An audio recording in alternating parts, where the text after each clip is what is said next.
The crystal wine glass trembled in my hand as I watched my husband of 12 years lean back in his chair, that familiar smirk playing across his lips.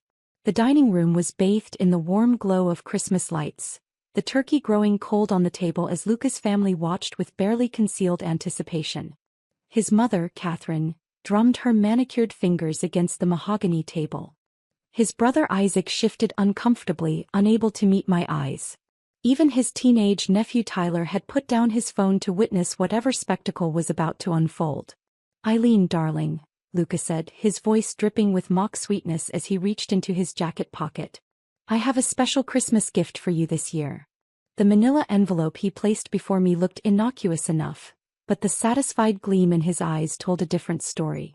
Across the table, his best friend Maverick, who'd been invited to join our family dinner, leaned forward with poorly disguised excitement.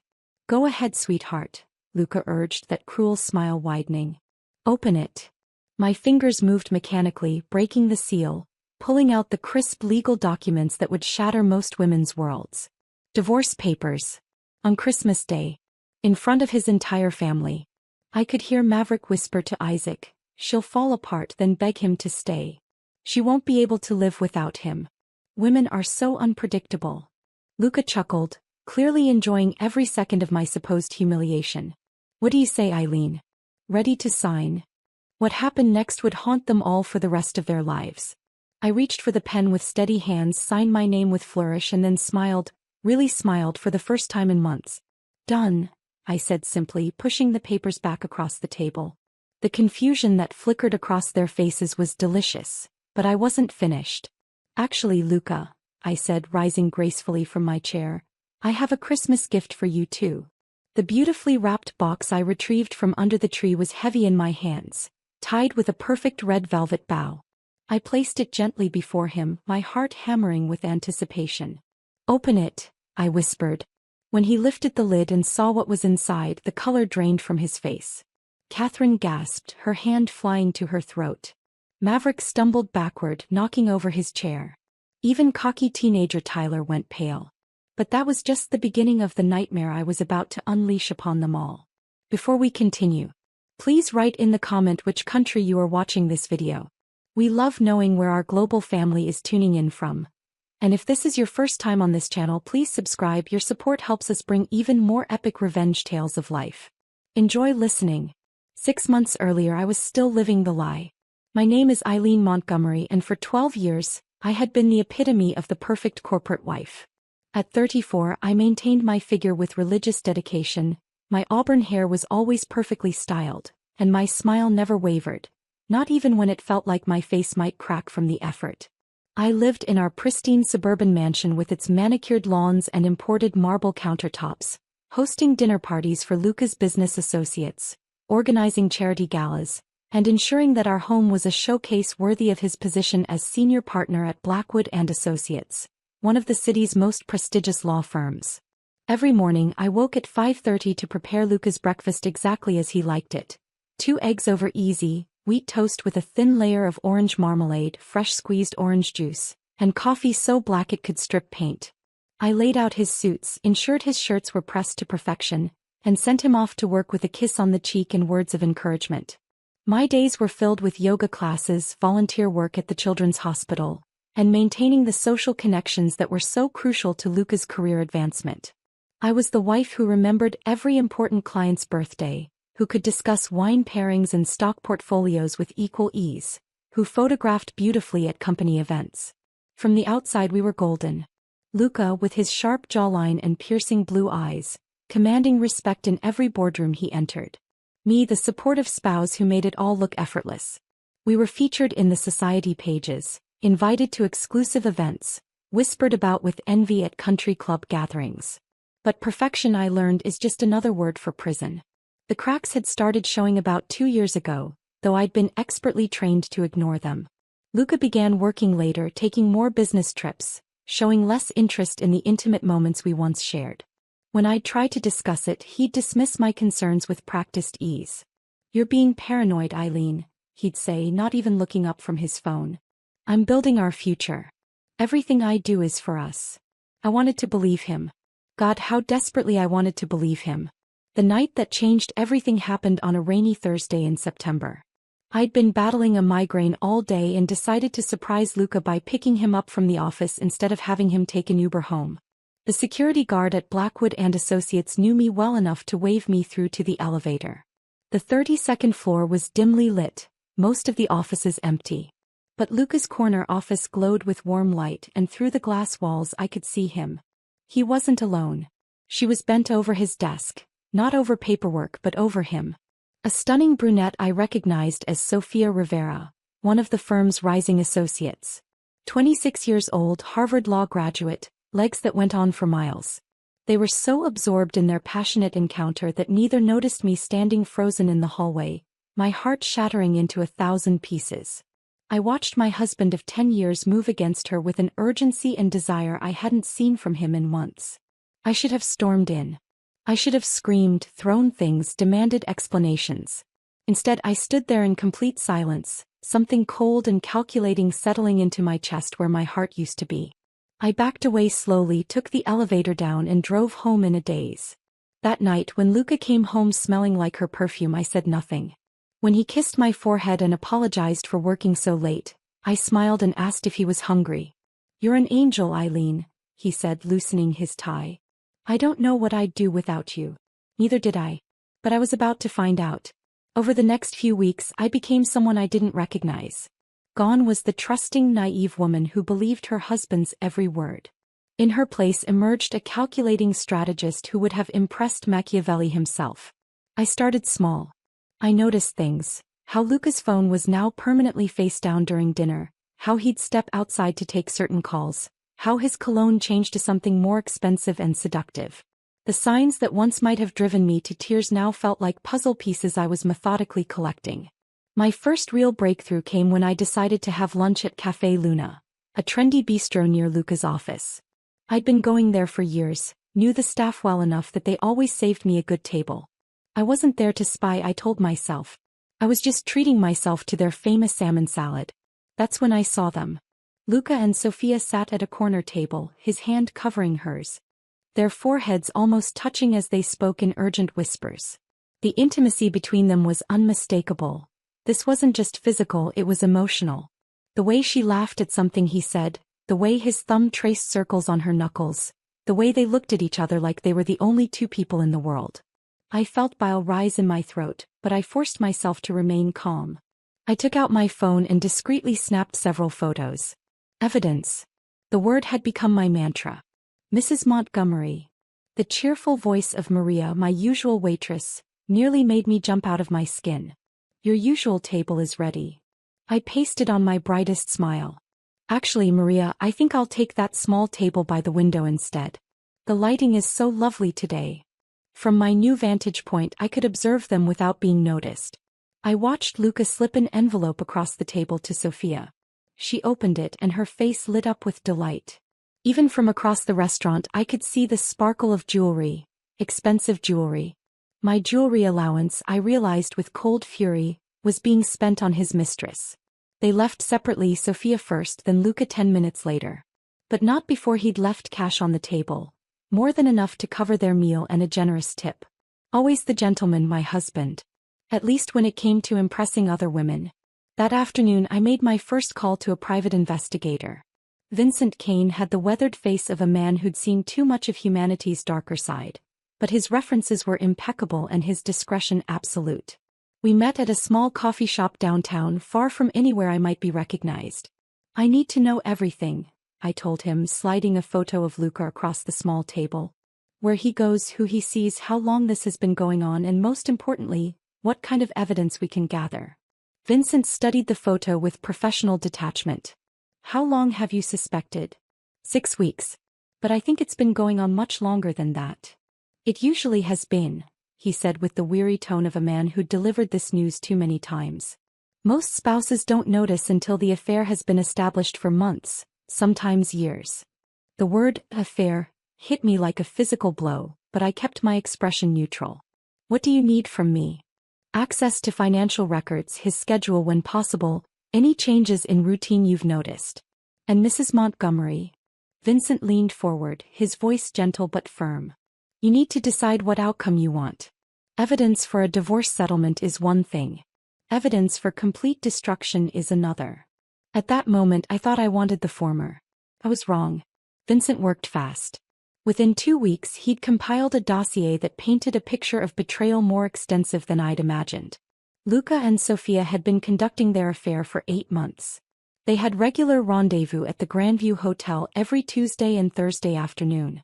He'd purchased her expensive jewelry, paid for a weekend getaway to Napa Valley, and even helped her secure a promotion at the firm. But the most devastating revelation came on page 12 of Vincent's report. Luca had been embezzling from the firm's client trust accounts to fund his affair. Small amounts at first, carefully hidden through complex financial maneuvers that showcased his legal expertise. But as his relationship with Sofia intensified, so did his thefts. Over the past 8 months he'd stolen nearly $200,000. He's good, Vincent admitted when he delivered the report. If he'd stopped at 50,000 he might never have been caught. But love makes people sloppy. Love. The word tasted bitter in my mouth. What happens if this comes to light? I asked. Disbarment certainly. Criminal charges probably. Prison time definitely. Vincent paused, studying my reaction. This isn't just adultery anymore, Mrs. Montgomery. This is felony embezzlement. Your husband's entire life is built on stolen money. As I sat in my car outside Vincent's office, staring at the damning evidence in my hands, something fundamental shifted inside me. The hurt and betrayal were still there, but they were overshadowed by something darker, more powerful. Rage. Not the hot, explosive kind that leads to screaming matches and thrown dishes. This was cold, calculated fury that settled into my bones like ice. Luca hadn't just betrayed our marriage. He'd built his new life on lies and theft, funding his passion with stolen money while I played the perfect wife. That's when I realized Vincent had been wrong about one thing. I didn't want evidence for a divorce settlement. I wanted complete and utter destruction. The transformation began that night. I stood in our master bathroom, studying my reflection in the vanity mirror that Luca had installed with such pride. The woman staring back at me looked the same. Same green eyes, same carefully maintained auburn hair, same flawless skin maintained through expensive treatments and religious skincare routines. But behind those familiar features lurked someone new. Someone dangerous. I started making lists. Not grocery lists or social calendar reminders, but strategic assessments of my husband's vulnerabilities. His pride, his reputation, his relationships, his weaknesses. I cataloged them all with the methodical precision of a surgeon preparing for a complex operation. Luca's greatest fear wasn't losing me. I'd realized that with painful clarity. It was losing face. His entire identity was built on being the successful lawyer, the respected partner, the man other men envied and women desired. Take that away and there would be nothing left but an empty shell. My phone rang, interrupting my planning.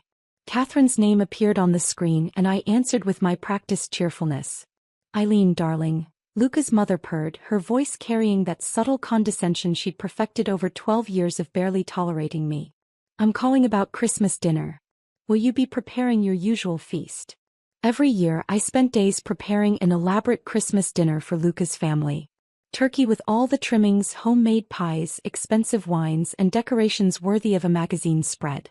It was one of the few times Catherine actually complimented my efforts, though she always managed to find something to criticize.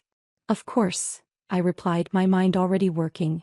I wouldn't dream of disappointing the family. Excellent. And Luca mentioned that Maverick might be joining us this year?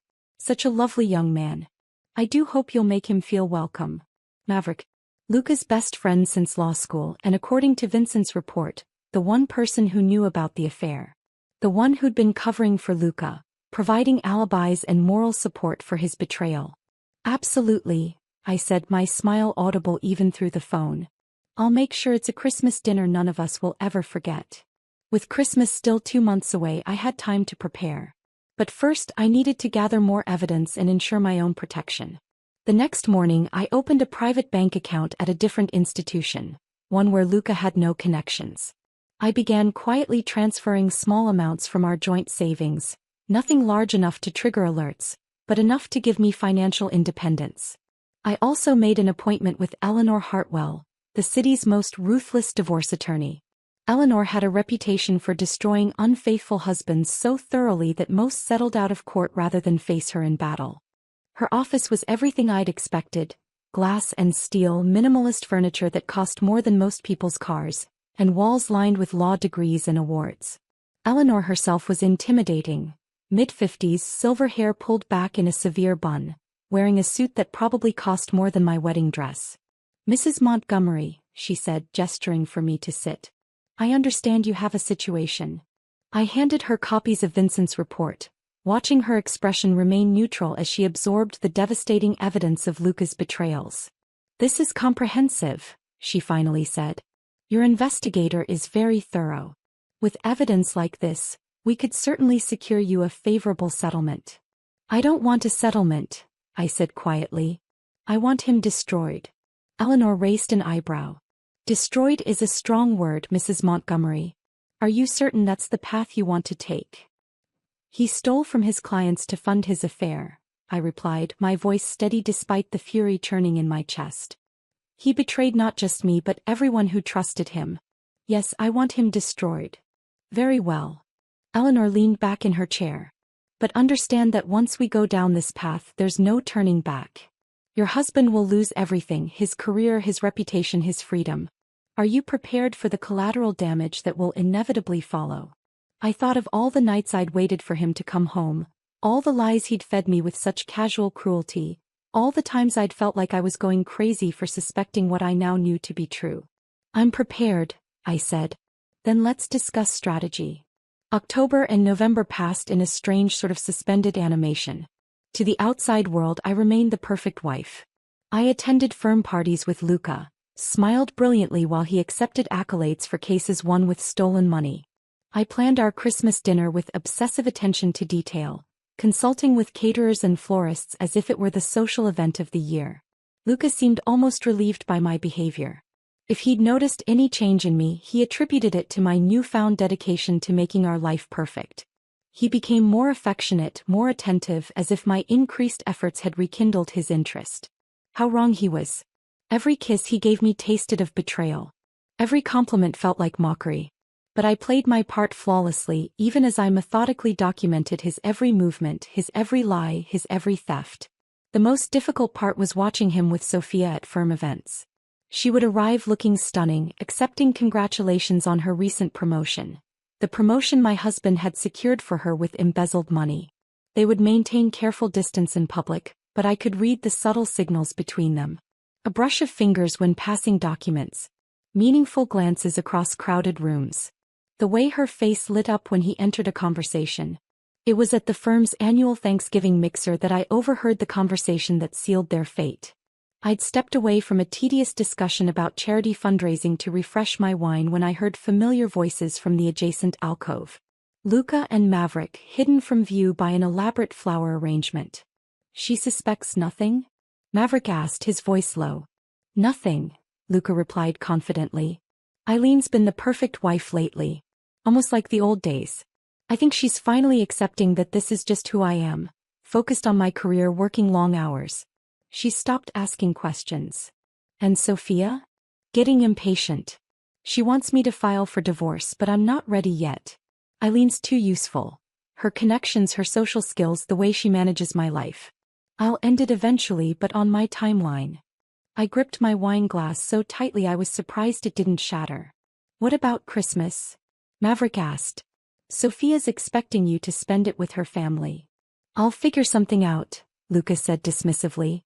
"Maybe it's time to start preparing Eileen for the inevitable. Christmas dinner might be the perfect opportunity to serve her with papers. Public humiliation might actually work in my favor. She'll be too shocked to fight back effectively." Maverick laughed, a sound like breaking glass. "Brutal but effective. She'll fall apart, then beg you to stay. She won't be able to live without you. Women are so unpredictable when their perfect little worlds collapse." "Exactly. And once she's signed, I'll have Sophia there for New Year's. A fresh start with a woman who actually understands my ambitions." I slipped away before they noticed me, my heart pounding not with hurt, but with savage satisfaction. They just handed me the final piece of my puzzle. Christmas dinner was going to be perfect indeed. December flew by in a blur of careful orchestration. I threw myself into Christmas preparations with an enthusiasm that delighted Luca and his family. The house was transformed into a winter wonderland. Garlands on every banister, a 12-foot Christmas tree in the living room, and enough lights to be seen from space.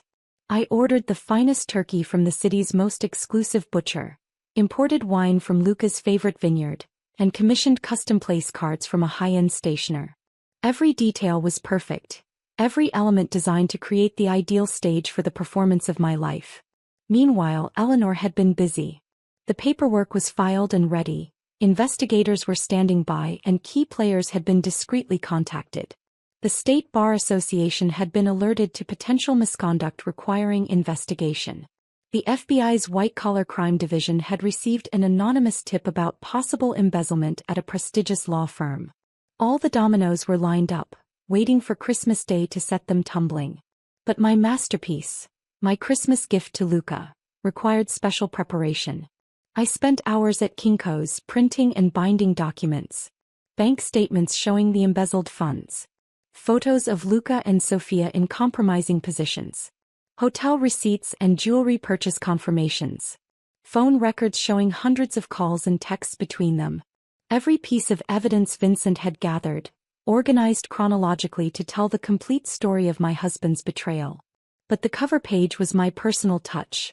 A photo I'd taken of Luca and Sofia at the Thanksgiving mixer, gazing at each other with such obvious desire that anyone could see they were lovers. Across the bottom I'd printed a simple message: "Merry Christmas, darling. I hope you enjoy your gift as much as I've enjoyed preparing it." I had the entire package professionally bound in elegant black leather with gold embossing, like a commemorative book. It looked expensive, important, the kind of gift that suggested careful thought and deep meaning. Which it was just not in the way they'd expect. Christmas morning dawned clear and cold, the kind of picture-perfect winter day that belonged on greeting cards. I woke early as I had every Christmas for 12 years, and began the elaborate dance of preparing our feast. Luca was unusually affectionate, bringing me coffee in bed and commenting on how beautiful I looked even in my pajamas. If I didn't know better, I might have thought he was feeling guilty about what he planned to do later. "You've outdone yourself this year, sweetheart," he said, surveying the dining room I'd spent hours perfecting. Crystal stemware caught the morning light, fine china gleamed against the burgundy tablecloth, and centerpieces of winter roses filled the air with subtle fragrance. "Only the best for your family," I replied, adjusting a napkin that was already perfectly placed. "Our family," he corrected, pulling me into his arms. "You know how much you mean to all of us, don't you?" The irony was so bitter I could taste it. "Of course I do." Luca's family began arriving around noon. Catherine swept in wearing her usual disapproval like expensive perfume, immediately finding fault with the temperature of the house. Isaac followed with his wife and teenage son Tyler, all of them carrying wrapped presents and false smiles. Maverick was the last to arrive, and I watched him exchange a meaningful look with Luca. Today was the day. They were really going through with their plan. Perfect. As I put the finishing touches on dinner, I could hear them in the living room, their voices carrying that artificial cheerfulness that marked families who only tolerated each other out of obligation. Catherine was criticizing the Christmas decorations, a bit ostentatious, don't you think? While Isaac made awkward small talk with Maverick. Tyler, bless him, was the only honest one in the bunch, openly bored and counting the minutes until he could escape back to his video games. At exactly 2 o'clock I announced that dinner was ready. The dining room fell silent as everyone admired the spread I'd prepared. The turkey was golden and perfectly carved, surrounded by all the traditional sides. Mashed potatoes with real cream, green bean casserole, cranberry sauce both jellied and fresh, stuffing that had been in Luca's family for 3 generations. "Eileen, this looks absolutely magnificent," Catherine said, and for once she seemed genuinely impressed. "You've truly outdone yourself." "Thank you," I replied, taking my seat at the foot of the table while Luca presided from the head. "I wanted this Christmas to be extra special." As we filled our plates and began eating, the conversation flowed with surprising ease. Maybe it was the wine, or maybe everyone sensed this would be our last Christmas together, but the usual family tensions seemed muted. Isaac actually complimented my cooking. Tyler put down his phone without being asked. Even Catherine seemed almost pleasant. I played the perfect hostess, keeping wine glasses filled and conversation flowing, all while watching Luca grow increasingly nervous. His hand kept drifting to his jacket pocket where I knew the divorce papers waited. Maverick kept shooting him encouraging looks as if urging him to get on with it. Halfway through the main course, I excused myself to check on dessert. In the kitchen, I took deep, steadying breaths and touched the elegant black box I'd hidden behind the mixing bowls. Very soon now.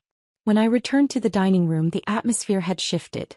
Luca was sitting straighter, his jaw set with determination. Maverick was leaning forward slightly like a spectator at a gladiator match. Catherine was watching with sharp eyes, clearly sensing that something was about to happen. "Eileen," Luca said, his voice carrying that lawyer's cadence he used in court. "Before we have dessert, I have something for you." "How thoughtful," I murmured, settling back into my chair. The manila envelope looked so ordinary against the elegant table setting, but I could feel the weight of everyone's attention as Luca slid it across the polished mahogany. "Go ahead," he urged, that familiar cruel smile beginning to play at the corners of his mouth. "Open it." I could hear my heartbeat in my ears as I broke the seal and withdrew the divorce papers. The room was dead silent except for the soft crackling of the fire and Tyler's shocked intake of breath when he realized what he was witnessing. I read through the first page slowly, methodically, as if I were reviewing a contract for a charity event. The silence stretched until it became almost unbearable. Finally, I looked up at my husband of 12 years. "You want me to sign these?" "It's for the best, Eileen," he said, his voice softer now, almost gentle. "We've grown apart. We want different things. This way we can both move on with dignity." Dignity. The word was so absurd I almost laughed. I reached for the pen he'd thoughtfully provided, and I could see Maverick practically vibrating with anticipation. This was the moment they'd planned so carefully. The moment I would fall apart, beg for another chance, make a scene that would justify everything Luca had done. Instead, I signed my name with a flourish across each page that required it, my handwriting bold and confident. "There," I said, sliding the papers back to him. "Done." The confusion that rippled around the table was almost comical. This wasn't how it was supposed to go. I was supposed to cry, to plead, to make their victory complete. "Well," I continued, rising from my chair with perfect composure, "since we're exchanging gifts, I have something for you too, darling." I retrieved the black leather box from the kitchen and placed it before Luca with ceremony. "Merry Christmas, sweetheart. I do hope you like it." His hands shook slightly as he untied the gold ribbon. The box was heavy, substantial, the kind of packaging reserved for truly meaningful gifts. When he lifted the lid and saw the bound collection of evidence documenting his crimes and betrayals, the color drained from his face so quickly I thought he might faint. Catherine leaned forward to look, then gasped and pressed her hand to her throat. Maverick scrambled to his feet so quickly his chair toppled backward. Even Tyler went pale, though he couldn't possibly understand what he was looking at. But Isaac began to laugh. A harsh, bitter sound that cut through the stunned silence like a blade. "Oh, this is rich," he said, looking at his brother with something between admiration and disgust. "This is absolutely perfect." "What is it?" Catherine demanded, reaching for the book with trembling fingers. I smiled serenely as she opened it and began reading. Her face went through a fascinating array of expressions: confusion, comprehension, horror, and finally, disgust. 8 months. I said conversationally, as if discussing the weather. "That's how long your son has been conducting an affair with his colleague Sofia Rivera. 8 months of lies, deception, and stolen money to fund their relationship." "Stolen money?" Isaac echoed, still grinning with malicious delight. "Oh yes," I continued, my voice never losing its pleasant hostess tone. "Luca has been embezzling from his firm's client trust accounts. Nearly $200,000. All carefully documented with bank records, transaction histories, and accounting irregularities." Luca tried to speak, but only a strangled sound emerged. "The photos are particularly damning," I added helpfully. "Page 15 shows them at the Grandview Hotel. Page 23 captures a lovely moment at Café Luna where he's giving her jewelry purchased with stolen money. And page 31. Well, that's from the Thanksgiving mixer where they thought no one was watching." Catherine was flipping through the pages with growing horror, her carefully applied makeup beginning to smear as tears of rage and humiliation tracked down her cheeks. "You've destroyed him," she whispered. "No," I replied calmly. "He destroyed himself. I just documented it. Maverick finally found his voice. You can't prove any of this. It's all circumstantial. Actually, it's all admissible, I interrupted. I had excellent legal advice on that point. Bank records, hotel receipts, photographic evidence, phone records. Hotel receipts, photographic evidence, phone records, witness statements. Everything obtained legally and properly authenticated. The room erupted into chaos. Catherine was sobbing into her napkin. Maverick was backing toward the door like a cornered animal. Tyler was staring at his uncle with newfound understanding of what embezzlement meant. Isaac was laughing so hard he was crying. But Luca just sat there staring at the evidence of his downfall, his face a mask of shock and growing terror. Of course, I continued pleasantly, this is just your copy. The FBI received their set this morning. The State Bar Association got theirs yesterday. And Sophia, well, she'll be getting hers tomorrow morning along with her termination papers. The FBI? Luca's voice came out as a croak. White-collar crime division, I confirmed. They're very interested in your creative accounting methods. Apparently, embezzling client funds is a federal offense. Who you? The next few minutes were a masterclass in watching people's carefully constructed worlds collapse in real time. Catherine was alternating between rage and hysteria. How could you do this to our family? She shrieked at me. We trusted you. We welcomed you into our home. You tolerated me, I corrected. There's a difference. And as for trust, I learned about the value of that from your son.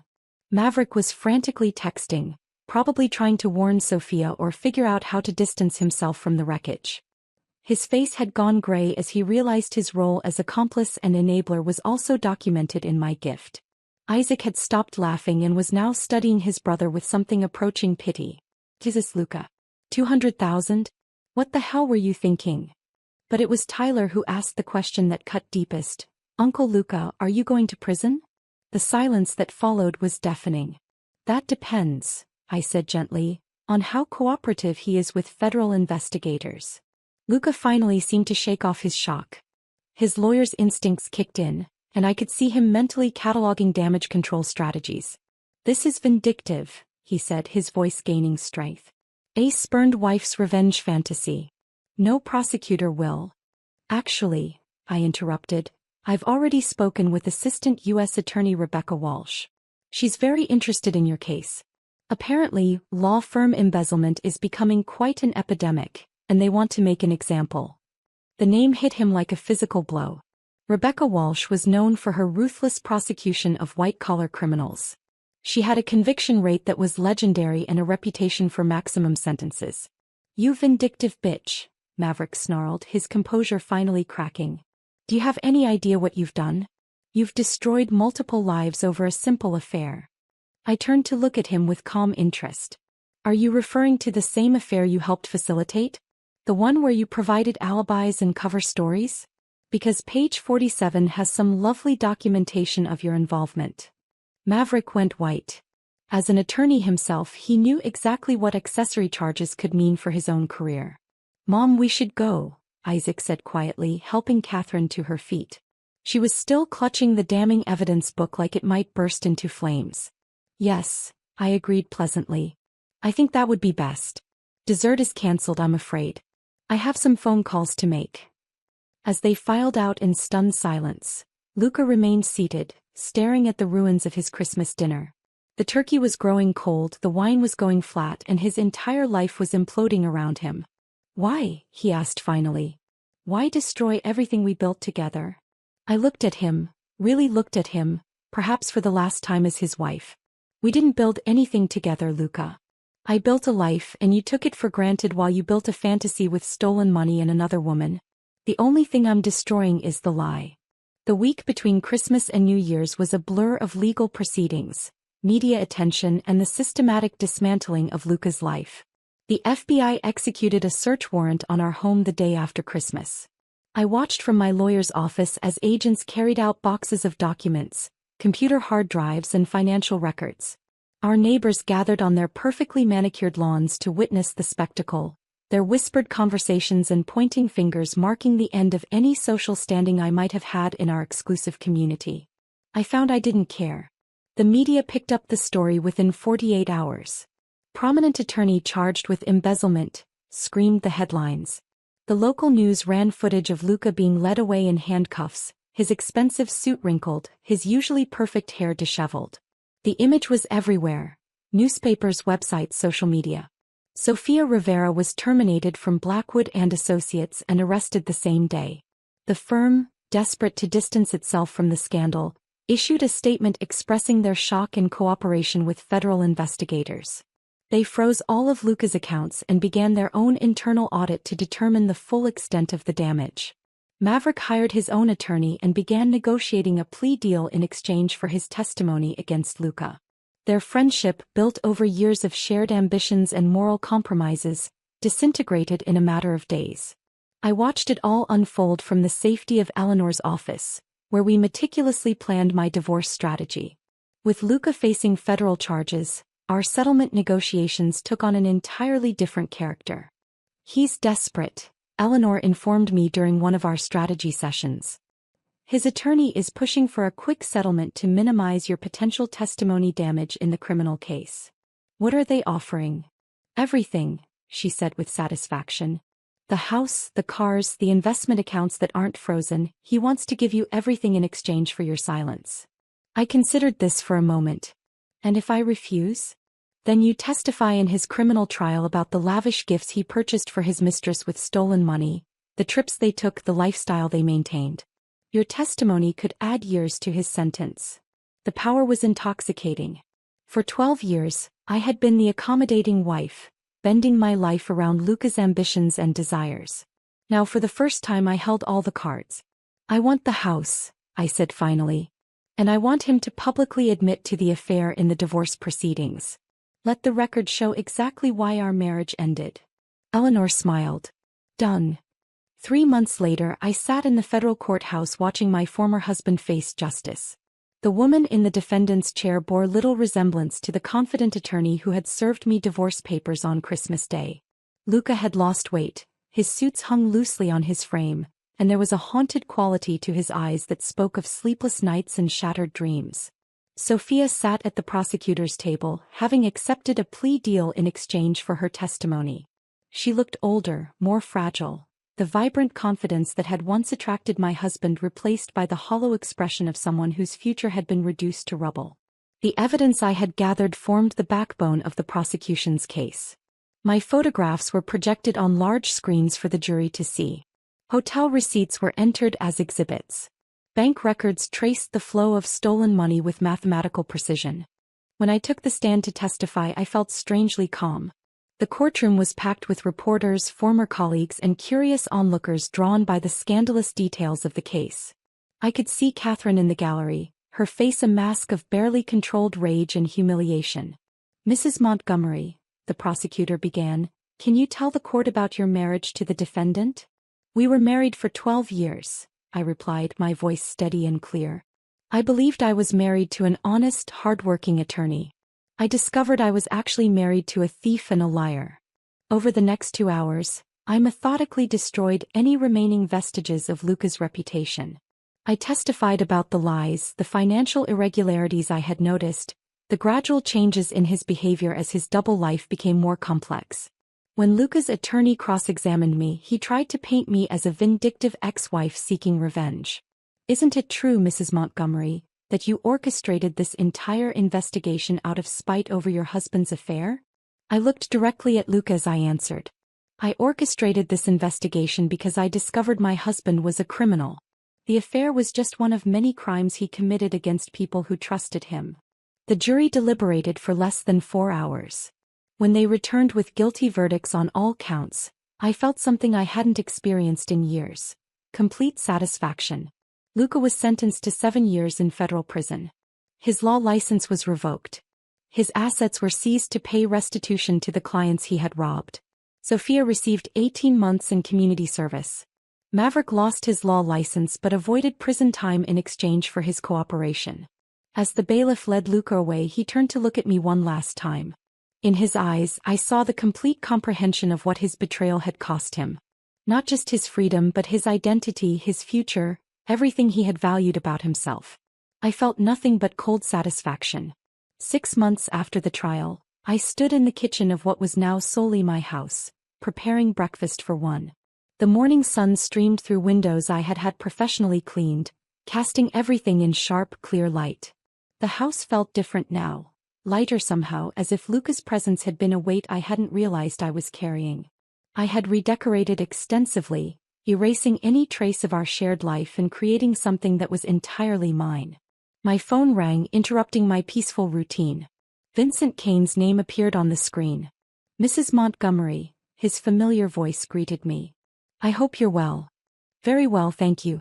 What can I do for you, Vincent?"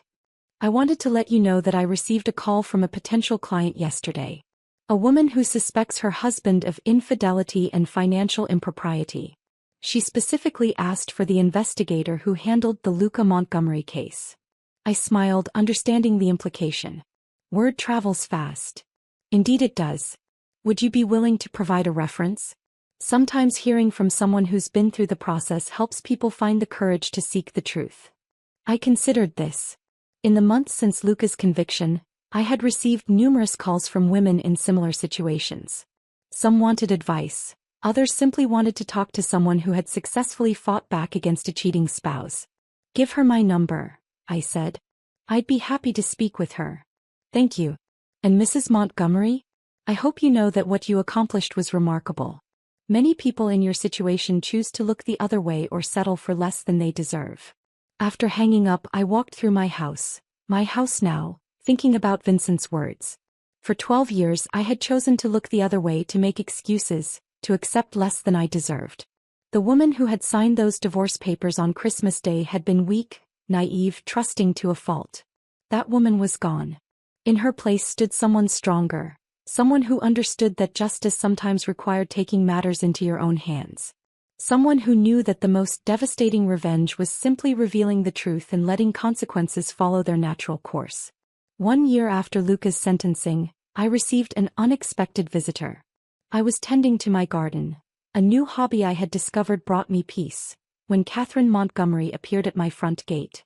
She looked older, diminished somehow, as if the scandal had aged her beyond her years.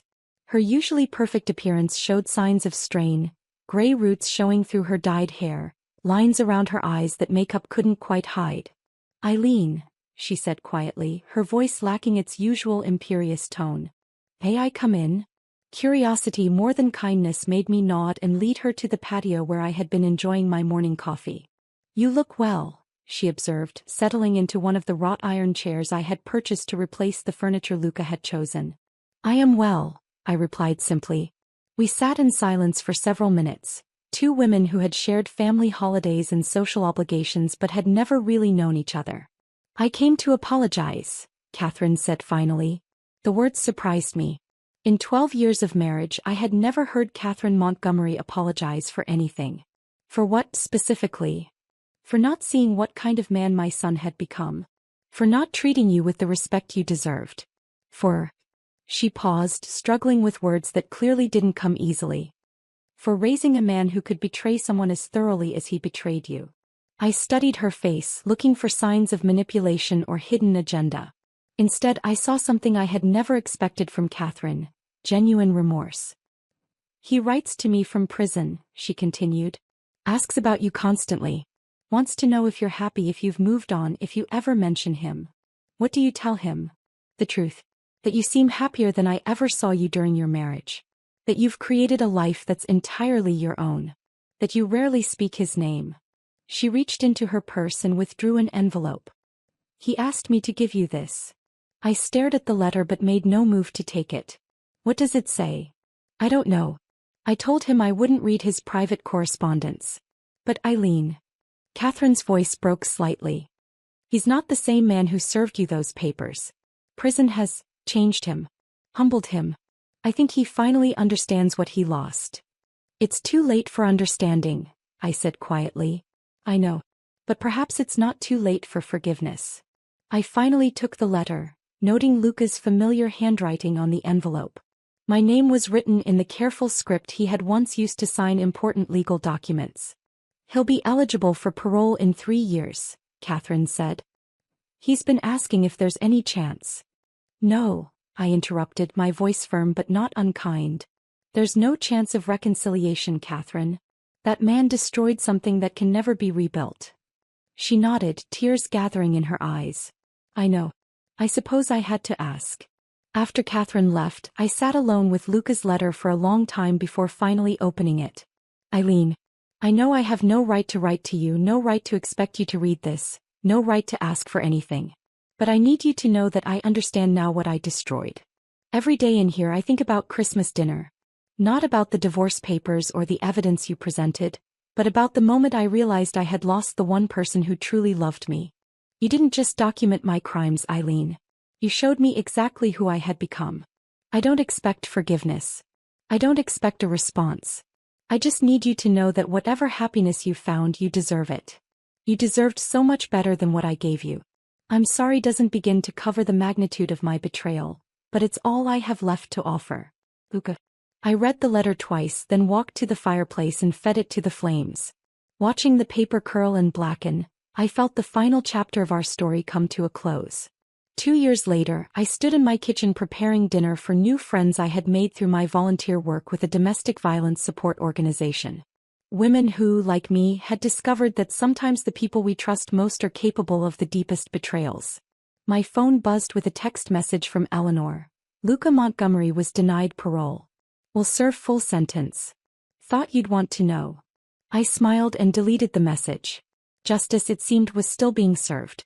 The woman who had signed those divorce papers on Christmas Day 3 years ago would have felt satisfaction at this news. But the woman I had become felt something different: indifference. Luca Montgomery and his consequences had become irrelevant to my life. I had built something new from the ashes of my destroyed marriage. A life based on truth rather than lies, strength rather than submission, self-respect rather than desperate accommodation. I had learned that the best revenge wasn't destruction. It was living well. The doorbell rang and I went to greet my guests with genuine warmth. Behind me, the kitchen table was set for 6, surrounded by chairs that held people who valued honesty, who had earned their places in my life through character rather than obligation. As I opened the door to welcome my friends, I caught my reflection in the hallway mirror. The woman looking back at me bore little resemblance to the perfect corporate wife who had once lived in this house. This woman's smile was real, her eyes were clear, and her spine was straight with hard-won confidence. She was everything the old Eileen had never been allowed to become. She was free.